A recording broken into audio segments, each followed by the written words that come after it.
Have you ever been awakened by a night that was too quiet at 3 a.m. for no reason? Not because of a stomachache, not because of a nightmare, not because of any noise. But something in your mind moves gently, like a breeze blowing through the veil of your mind. You lie there, unsure whether to get up or go back to sleep. Some may feel it's just a coincidence, others think it's accumulated stress. But deeper, something quieter than sound, thinner than air, whispers.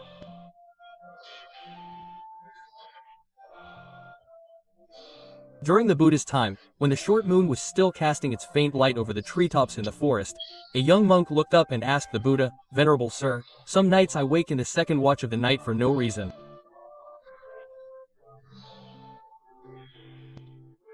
I'm not sick, I don't have a nightmare, and there's no noise. But it's as if something is really calling me. I don't know why." Quote, "What was I supposed to do at that moment?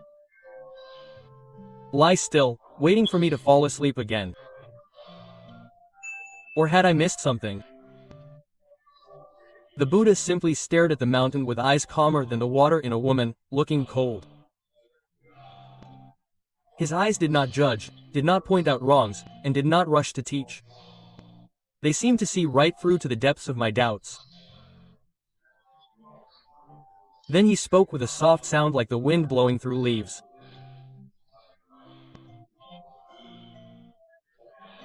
Waking up at that moment was not because my body was sick, not because my mind was distracted, not because I was stressed, but because of old karma that was beginning to ripen.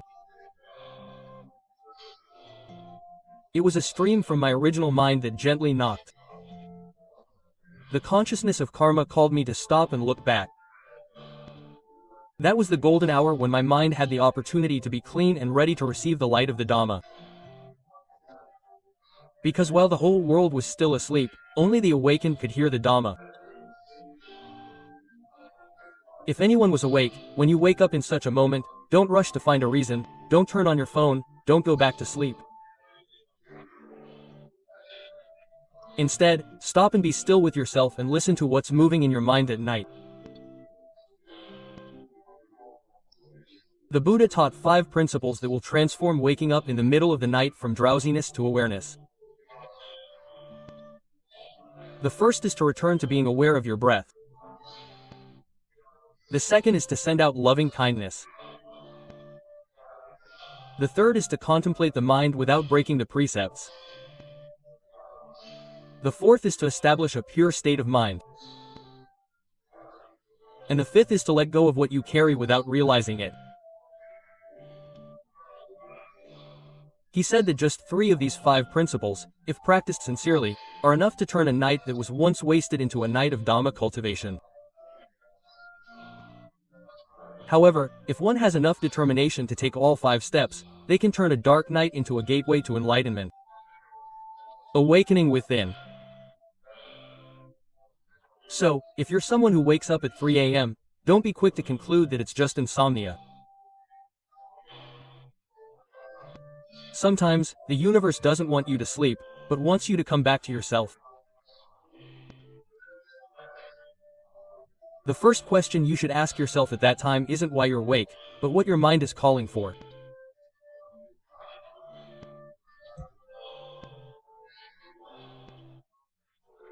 If you're ready, in the next period, we'll discuss why 3 a.m. to 5 a.m. isn't just a free time, but a golden time when your body, speech, and mind are most ready for transformation.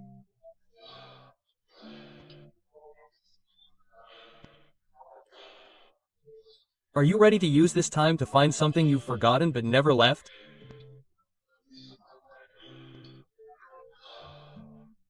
The golden hour, the secret of 3 a.m. to 5 a.m., the time before dawn, is when the world pauses. Darkness still lingers, but something within begins to shine. The question is, why is this time between 3 a.m. and 5 a.m. is known as the golden hour of awakening?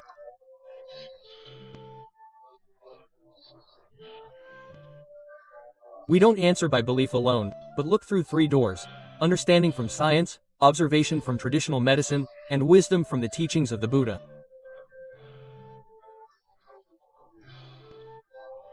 First, let's examine through the lens of modern science.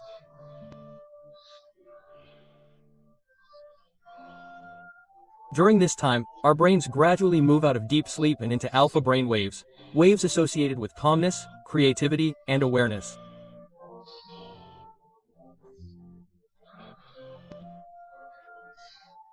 This is a time when the brain isn't yet filled with information from the outside world, and is like a clean canvas, ideal for laying out a new picture for life. After that, the body's autonomic nervous system, particularly the parasympathetic system, continues to function more strongly than the accelerating system, which is why the heart beats. Slow, relaxing muscles, deep breathing, and the connection between body and mind is more subtle than ever.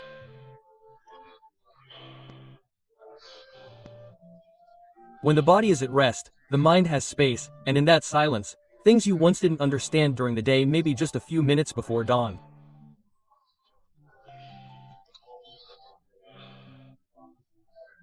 From the wisdom of traditional Eastern medicine, this is when the lungs are working at full capacity.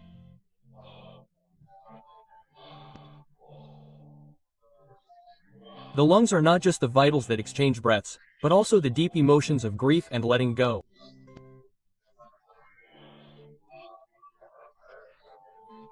If there's something in your heart you're still holding onto, feelings of unspoken guilt, tears that haven't been shed, or apologies that haven't been spoken, this is when the body is ready to forgive itself and restore peace to the mind through breathing. But all this isn't as deep as what the Buddha and the noble Sangha have taught.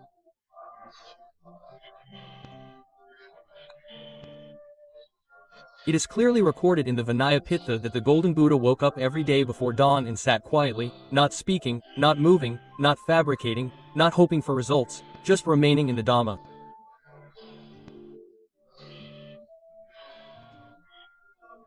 Luang Pu Moon once taught that the period before dawn is the period when the mind is most ready to reach the Dhamma because old perceptions are weak, new thoughts have not yet awakened.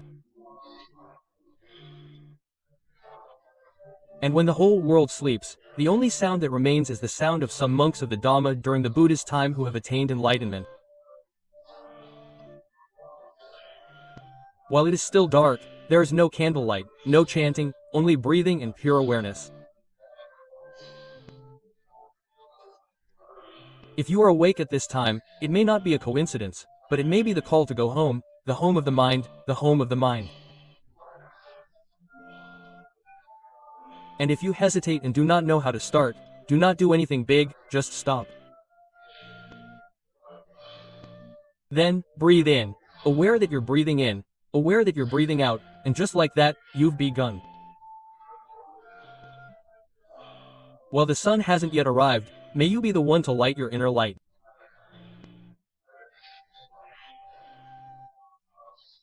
Later that night, we'll consider how returning to breath isn't just about practicing meditation, but about returning to the embrace of Dhamma in the simplest yet most profound way.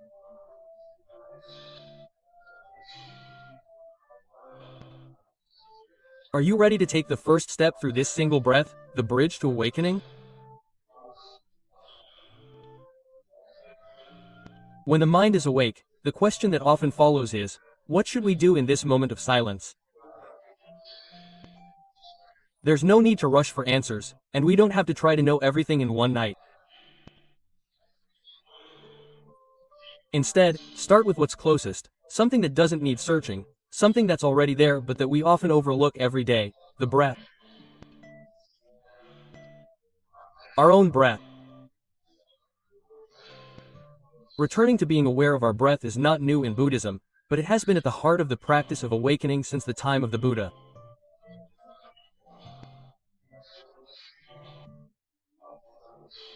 In the Anapanasati Sutta, the Buddha clearly stated that if one continuously cultivates mindfulness of one's breath, one will reach a steady state of mind, enter into contemplation of emotions, and attain the wisdom that leads to liberation. Why does simply being aware of one's breath have such life-changing power? Because the breath is the bridge connecting the body and mind, between external chaos and internal stillness.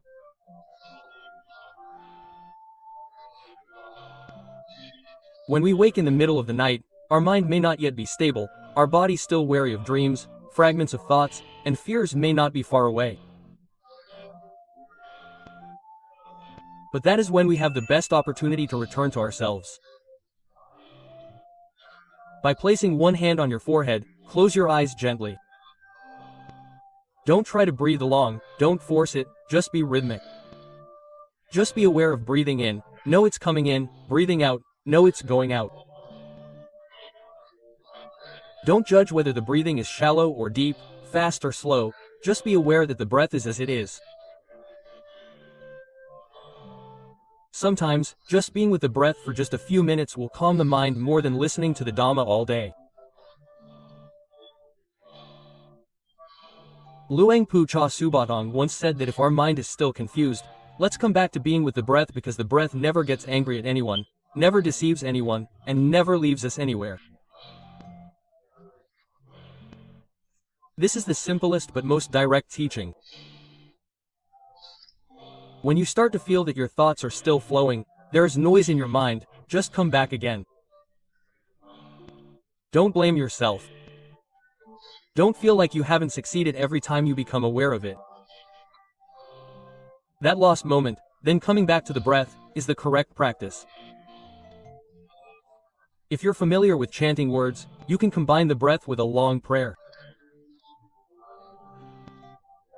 For example, breathe in, thinking, Buddha, breathe out, thinking, though. Or you can use the words, know, and, let go.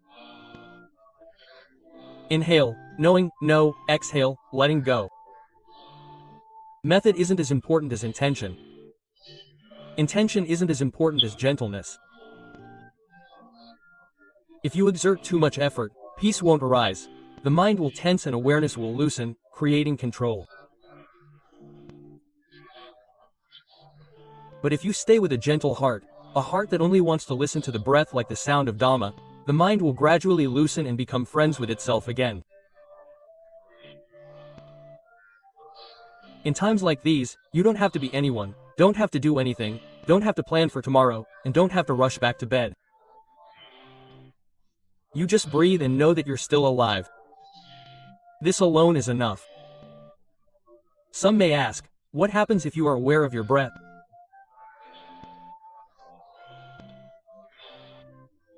The answer is no, because awareness is not at the end of the path, but in every step of your breathing that you truly pay attention to.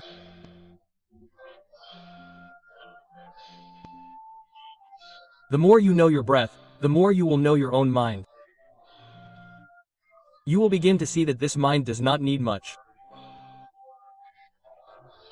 It just needs a space where it is not rushed, not judged, and not forced to be anything.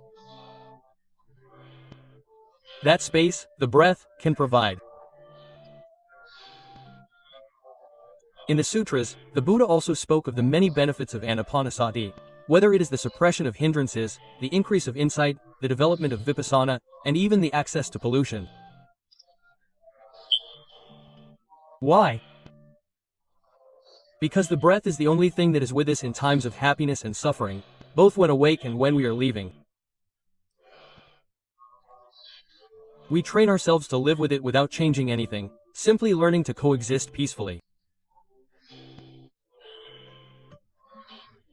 One day, we will find that even without anyone around, even without the strength to do anything, just breathing is enough to fill the heart. And that is the true beginning. You may not have to attain enlightenment tonight, you don't have to immediately change your life for the better, you don't have to stop thinking immediately. But if you can breathe with your eyes open and without forgetfulness, you will begin to become awake.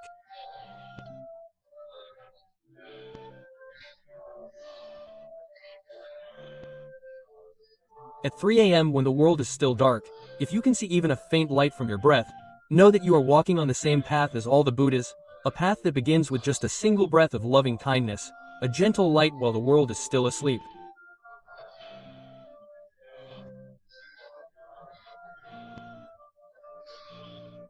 As your mind begins to calm and your breath becomes your first companion in the dead of night, you may feel that even though your thoughts are not quiet, and awareness has begun to warm slightly in your chest.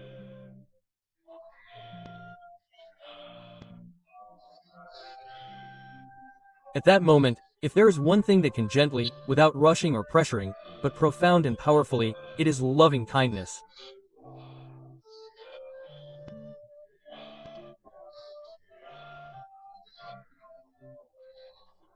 Loving kindness is not praying for the betterment of others, nor is it fake self-consolation, but rather the softening of a hardened heart sufficient to forgive yourself and the world.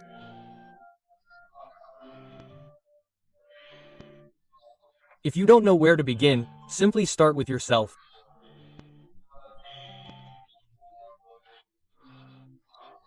Sit still, place your hands on your face, breathe in, aware that you are still breathing, breathe out, feel the slight warmth beneath your palms, and then quietly say to yourself, "May I be happy, may I be free from this."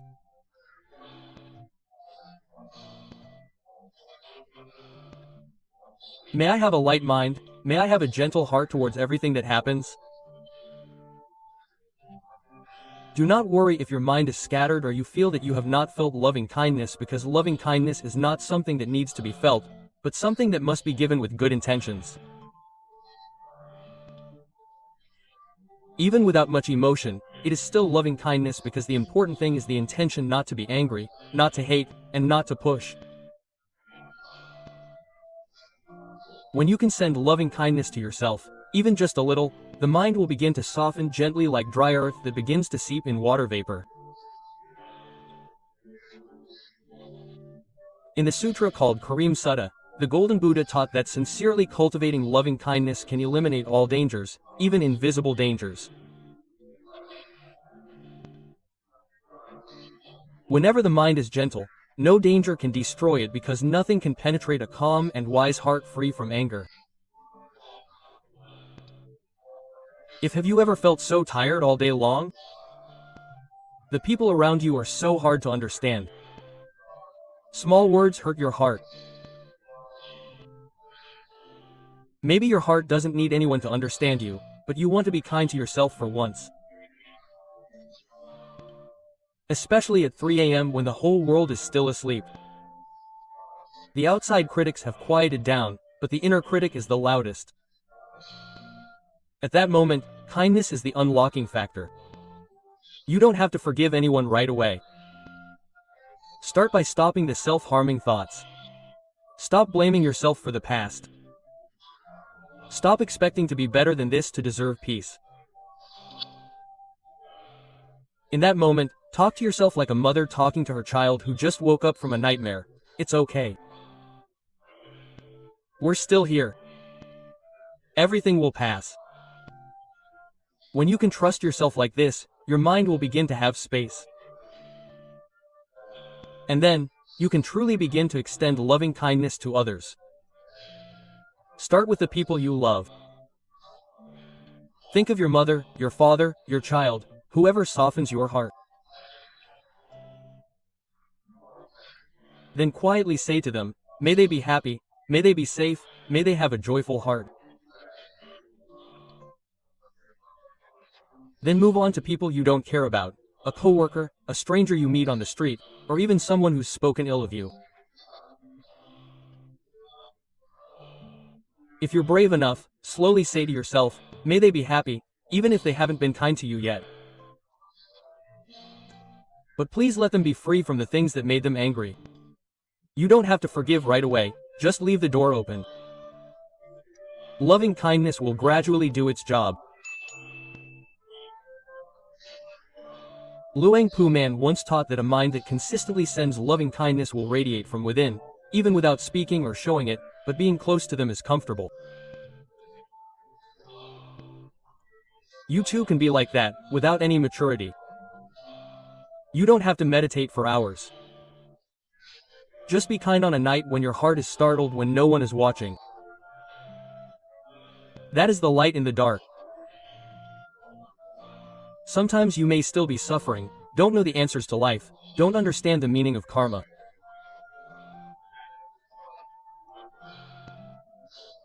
But if you can stay with your breath and send kindness to yourself in your weak moments, you have begun to turn that late night into a space of healing.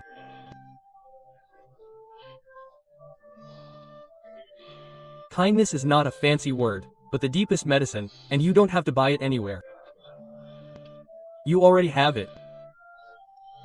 Just be willing to open it up, even just a little. And on a special night like tonight, if you can come back to breathe and say the simple words, "May I be happy," you've come further than you thought.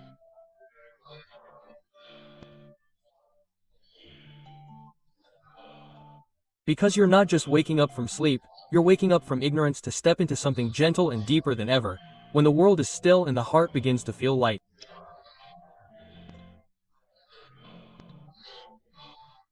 Watch what will blossom in your heart from this loving kindness. Observe the mind without judging the path of mindfulness. When you begin to breathe deeper, when loving kindness gradually unfolds in your heart, the next thing that usually happens naturally is that some hidden feeling begins to reveal itself. It may be an old sadness that never had a chance to give way to anger that you thought you had forgotten, a nameless fear, or an emptiness that you don't want to admit.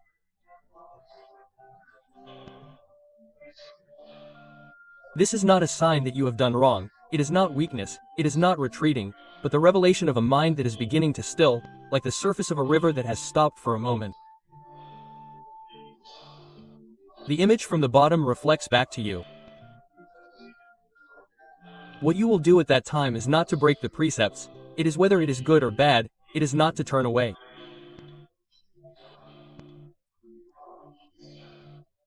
This is not a hasty search for a way to eliminate it, but rather, observing with a mind that knows and observes as the Buddha taught in the Satipatthana Sutta. Knowing the body as body, knowing feelings as feelings, knowing the mind as mind, knowing Dhamma as Dhamma without fabricating, without naming, without attaching emotions.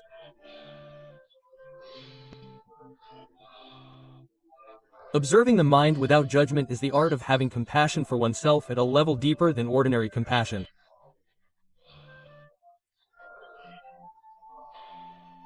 Because in the moment you can see anger, fear, see sadness without pushing, see emptiness without rushing to find someone to fill it, the mind will gradually smoothly break free from attachment.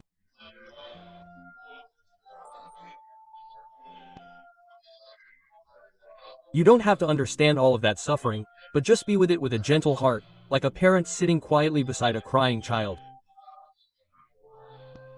There's no need to fix it, just don't run away. This kind of practice may make you feel uncomfortable at first, like walking into an unfamiliar room. It's been a long time. There's rain, a smell, and a tight feeling. But if you keep the window open and breathe, one day new air will gradually come in. If you're not sure whether you're watching or thinking, come back to your breath. Use your breath as a compass and slowly see what's happening in your mind right now. For example, know that I'm uncomfortable right now. There's uncertainty right now. I feel weak right now. Just know it and be with it like someone sitting quietly beside that feeling. No need to fix it. No need to tell me to get better quickly. Fra John Sumeto once said, "Awareness is not about fixing anything. It's about being with what is." Quote, awareness isn't about fixing anything, it's about being with it in a friendly way. Some nights you might cry for no reason. Some feelings might make you tremble. But if you don't, it won't work. Take it away. Those things will gradually melt like ice that hasn't been smashed but has been exposed to warm light. When you can observe your mind without judgment, the mind will begin to fear itself. And when the mind isn't afraid of itself, change will occur without rushing. In that 3 a.m. moment, when no one demands, no duties, no comparisons, observing the mind is the purest. You may find that some suffering doesn't need to be resolved, just need to be seen. Some plans don't need to be closed, just need to be allowed to disappear. And some fears don't need to be overcome, just need to be with them without running away. All of this is a simple but profound practice of mindfulness. It's not a ritual, It's not a science, it's a relationship with yourself at the truest level. If you can sit with your feelings for even 5 minutes without cutting them off, by not seeking answers, you are laying the foundation for freedom. Because true freedom is not the absence of suffering, but the absence of suffering. Even if you don't know how to deal with this feeling, just dare to be with it. You are already beginning to be free. In the future, when your heart begins to dare, the light of intention will begin to arise. And that will plant the seeds for your whole life.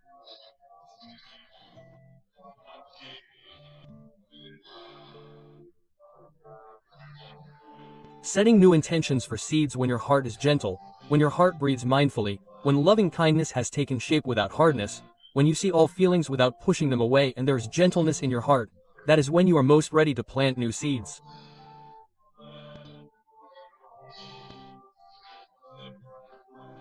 You don't have to wait for life to be perfect. You don't have to wait for everything to be right. No need to wait for your heart to be pure first, because soil still wet with tears is the best soil for planting true seeds. The question is, what do you want to plant in your heart now? It doesn't have to be something big, it doesn't have to be a grand bodhisattva-like vow. Just set a small intention that comes from your true heart, not from a desire to change yourself, but from the understanding that everything starts from a single seed. Some people might set an intention, let me breathe mindfully tomorrow. Some might set an intention, let me speak a little more gently to my loved ones. Or simply, let me not forget how I felt tonight when the light returns. Setting an intention isn't about expecting, but about giving your mind a direction to move in, like a traveler in a forest. You don't have to know every path, but you need a direction. In the Tripitaka, the word adi means to set your mind firmly, not just to ask for 1,000, but to direct the movement of life in the right direction.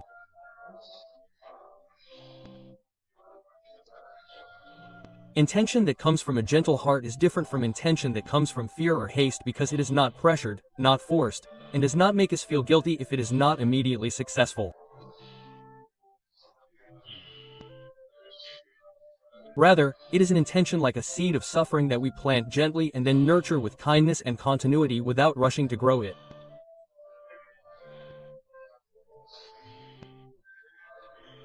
If you want to practice this, sit still after breathing and observing your heart for a moment, then say a sentence to yourself in your mind, such as, tonight I intend to forgive myself, or, tonight I intend to stop hurting myself. With your words, don't think about whether you can or not. Just intend, like someone who cannot put a drop of water on the ground. Wishing a flower would bloom immediately, but knowing that the soil would eventually change.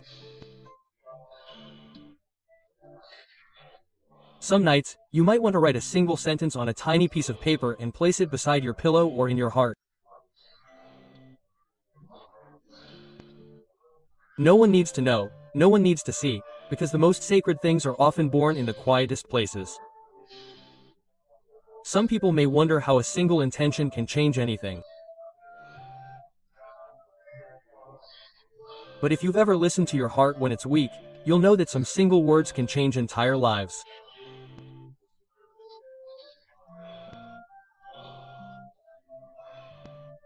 The words, forgive, start over, I'm still here, and, please be gentle.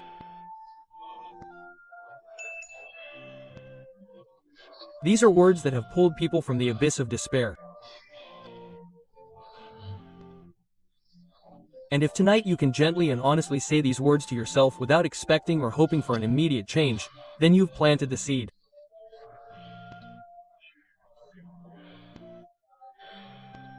The ball will work on its own terms without any coercion from you. The intention is to guide without gripping the wheel too tightly, to smile at the direction even though you don't know how many steps you have left.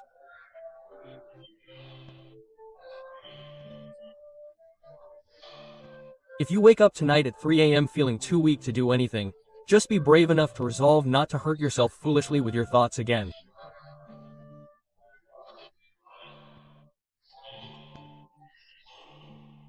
Your mind will move in a new direction because change never starts from the outside.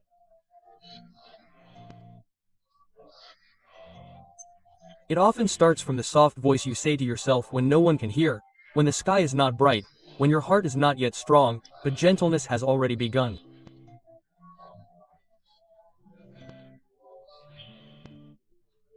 May tonight be the night you put one word in your heart and let that word quietly do its job in the early evening to lead you to a new light.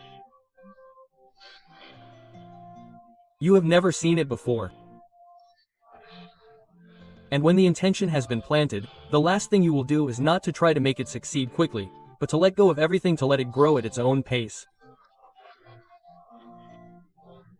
Let go of the last door to lightness. When you breathe consciously, send kindness to soften the heart, see what is happening within without pushing, and plant beautiful intentions in the quietest night.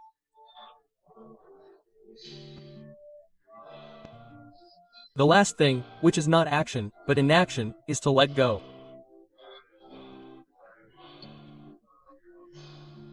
It is not a command, it is not a decision, it is not an escape, but it is an acceptance that what we are carrying, some things do not need to be carried anymore. When the heart begins to feel light, you may begin to see the shadows of something you have been carrying for a long time. It may be anger towards someone, a disappointment that once burned your heart, a feeling that you're not good enough, or the regret that hasn't faded even with time. At that moment, you don't need to find a reason why it's still there. But you might ask yourself if it still needs to be with you. If you're not sure, don't rush to answer. Just sit still. Put your hands down, breathe in, know that your heart is still carrying it.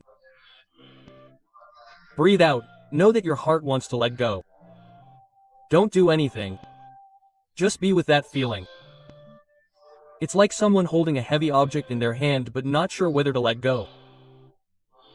Just be with it.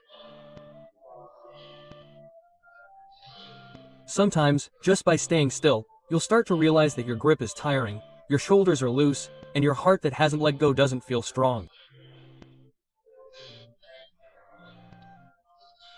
When you reach that point, you might slowly let go. It's not a sudden release, it's not giving up, but understanding that we can let go without forgetting. Without forgiving immediately and without letting the other person know, because letting go isn't just for our own good. The Buddha said that clinging is suffering, but never forced us to let go. True letting go comes from understanding, not orders. Luang Pu Thet the Sangsi once said that letting go isn't about abandoning, but about letting go of a heavy burden from your shoulders. You may not be able to let go completely tonight. It's just knowing that you want to, and being ready not to carry it anymore, even if you don't fully dare. That's the beginning. Sometimes you might say to yourself in your heart, I forgive him, or, I forgive myself, even if you don't fully believe it. But saying so is like untying the first knot. You don't have to rush to untie every knot. Just start untying. The tightness will ease on its own. If you wake up tonight at 3 a.m., 0 a.m. and your heart is still confused, something is still circling, try to quietly focus your mind and say that tonight I will put down what I don't need to carry anymore. Then don't do anything. Just breathe with that word. Let the word put down become your breath. Inhale, let go. Exhale, let go of the pain. You don't have to know what will happen after you put it down, because putting down isn't finding the answer, but opening up space for the answer to appear. Put it down with a gentle heart, like putting flowers on the water. not to discard, but to let them float and disappear with time. And if tonight you can let go of even just one thing, you have changed tonight from a sleepless night to a doorway to a night where your heart begins to feel lighter. You may not yet know that the true light begins not with the sunrise, but from your heart.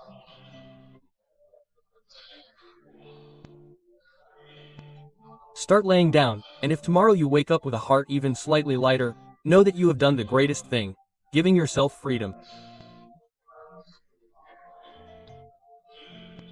One night may not change your whole life, but one night can change the way you live your life forever. And you have just made it through that one night. Summary of Dhamma from sleep to wakefulness. On a night when everyone is asleep, you wake up. But not just physically, you wake up mentally. Wake up to breathe, to listen to the mind that was once abandoned, to accept what was once fleeing, and to begin as gently as possible.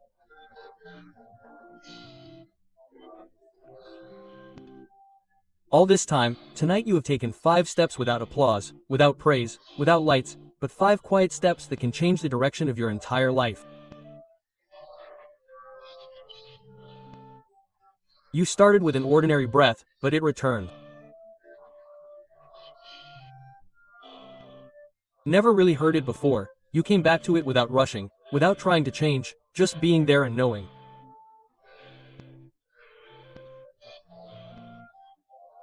Then you let kindness gradually nourish your heart, not with pretty words, but with simple sentences. How long have you never said to yourself, "May I be happy"? You looked at your own heart without breaking your precepts, without running away, and without rushing to fix it. You sat with all your emotions amicably, like someone who accepted that they were human. They didn't have to be good every day, but were sincere with every breath. You set a new intention, not a promise to the world, but a seed planted in the soil of your heart that was just right and sufficient to begin changing the little things in life, gradually moving towards true happiness. And finally, you let go, even if it wasn't all there, even if you still had to go back and organize it. With many things, you have learned that some things do not need to be carried. You can let go with a gentle heart and set out on a new journey.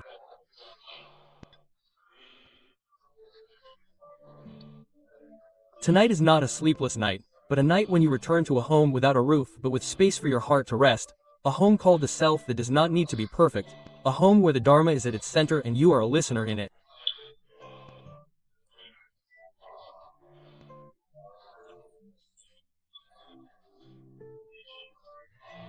If tonight is one of tens of thousands of nights you have passed and is the first night you have taken a meaningful breath, please know that this is not a coincidence but a blessing that the Buddha has placed deep down for those who dare to wake up before we close the Dharma.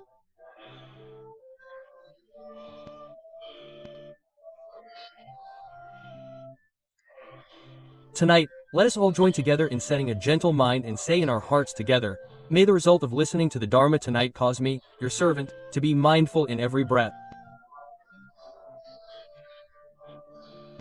May you have compassion for yourself and those who have hearts that do not push away suffering and have the wisdom to let go of unnecessary things. May the fruits of the Dharma tonight be sent to your parents, teachers, the deceased, those who are suffering, and all souls in the samsara. May they be free from fear and experience lightness, even for just a moment. May everyone who is still awake tonight not be afraid of the silence, but learn to love it, because in that silence there is the sound of the Dharma."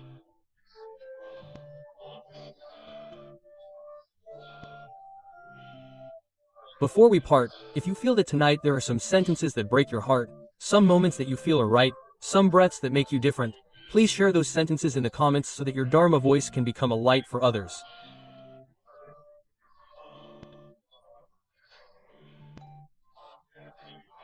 If you want to keep this fire, please press follow and keep these Dharma for another night, then smile.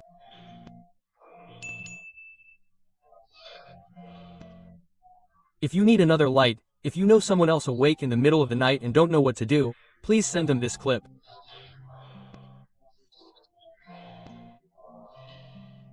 Perhaps they're just waiting for a single word to stop feeling alone. Thank you for being here. Thank you for not running away. Thank you for choosing to listen to your own heart. May peace be your companion every night. And if there's another night you wake up at 3 a.m., please don't be quick to say you couldn't sleep.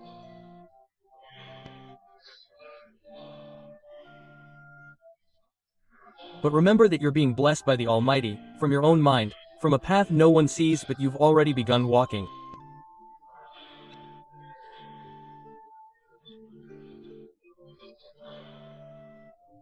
We'll meet again on a night where the sound of Dhamma still penetrates the silence to awaken those ready to wake. Hello in silence and in the formless light that's warmer than any light in the world. May your heart be light.